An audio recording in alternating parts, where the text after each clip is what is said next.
driving into Surin Province. And yeah, you can't miss that massive elephant statue right at the entrance. But I'm not going in. Places like Elephant World might look impressive from the outside, but shows like this aren't really my thing. So instead, we're doing it differently.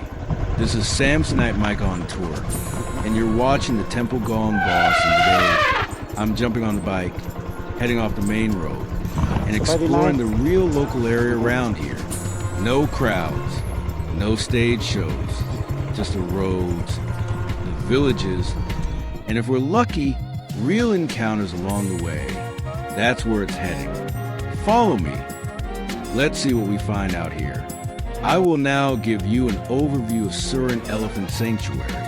Location: Surin Province, northeastern Thailand, known for its long history with elephants. Mission: rescue elephants from harmful practices, street begging, circus shows, and provide a sustainable natural environment.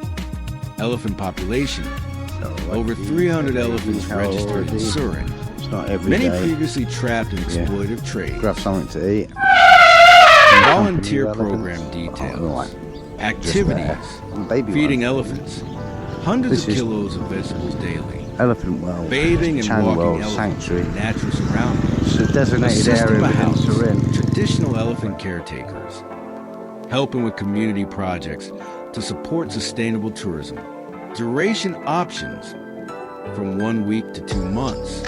Daily routine typically includes morning feeding, cleaning, and elephant walks, followed by community or conservation work in the afternoon. People pay to volunteer. Yeah, that's actually a thing. This is a global industry worth somewhere between $800 million to over $2 billion a year, and it's biggest in places like Thailand, Cambodia, Kenya, and Peru. Let's break it down. In Thailand alone, it's pulling in around $80 to $150 million a year, mostly elephants, temples, and teaching. Next door in Cambodia, $50 to $120 million, a lot of that linked to orphanage projects. Over in Laos, smaller numbers, $10 to $30 million, more rural and temple-based. Head over to Africa, and it gets even bigger. Kenya brings in around $100 to $200 million. Tanzania, $120 to $220 million. And South Africa tops it with up to $300 million a year, mostly wildlife and big cat projects. Then in Latin America, Peru, $80 to $160 million. Costa Rica, up to $180 million, driven by eco and wildlife tourism. So yeah, this is big money. And what are people paying to do? Work with elephants, lions, sea turtles, teach kids, or help local communities. Sounds good, but here's the catch. Take a typical $1,500 volunteer trip. Up to 70% of that money goes to companies overseas. A smaller cut goes to local operators. And sometimes just 10 to 30% actually reaches the project itself. So what you've really got here is a system where people pay to volunteer. It's biggest in poorer countries. It involves animals, kids, and the environment. But a lot of the time, it's more about the tourist experience than the actual impact. That's why I stayed outside. This is Samsonite Mike on tour. No filters, no staged experiences. Just real travel, real places, and whatever we find along the way.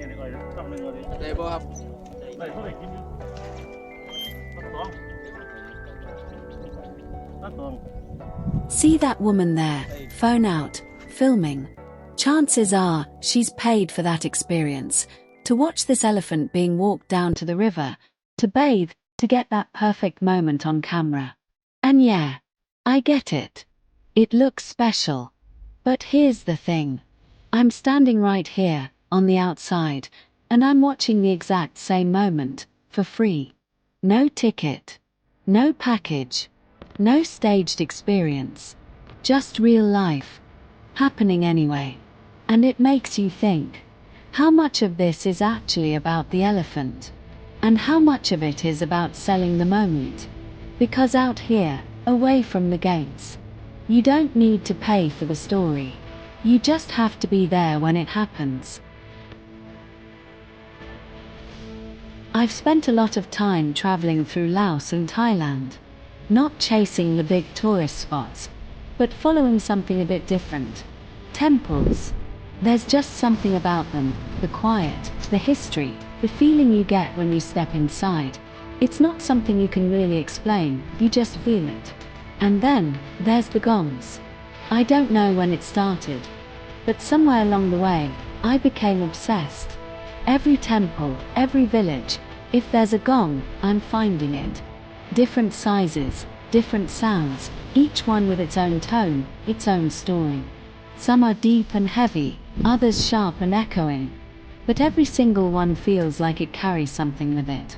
It's not just a sound, it's tradition, it's ritual, it's part of the place. That's what keeps me moving, riding from one place to the next, across back roads and small villages. Not looking for the perfect shot, just looking for something real. This is Samsonite Mike on tour, and this is why I travel.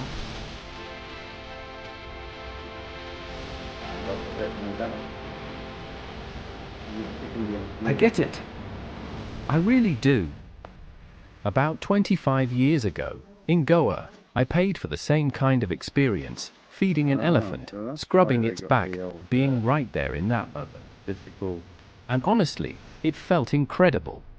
There's something about elephants. They're calm, powerful, intelligent, almost human in the way they connect with you. So I understand why people want this.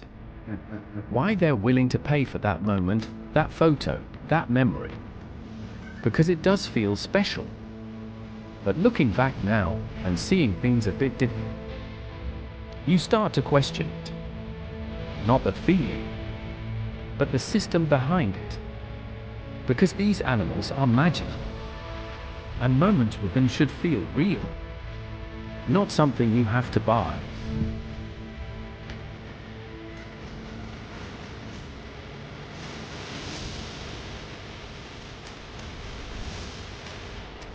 No, my YouTube is a bit niche.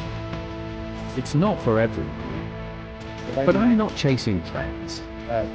I'm not trying to copy what everyone else is doing. I'm just following what I've found gives me the most joy.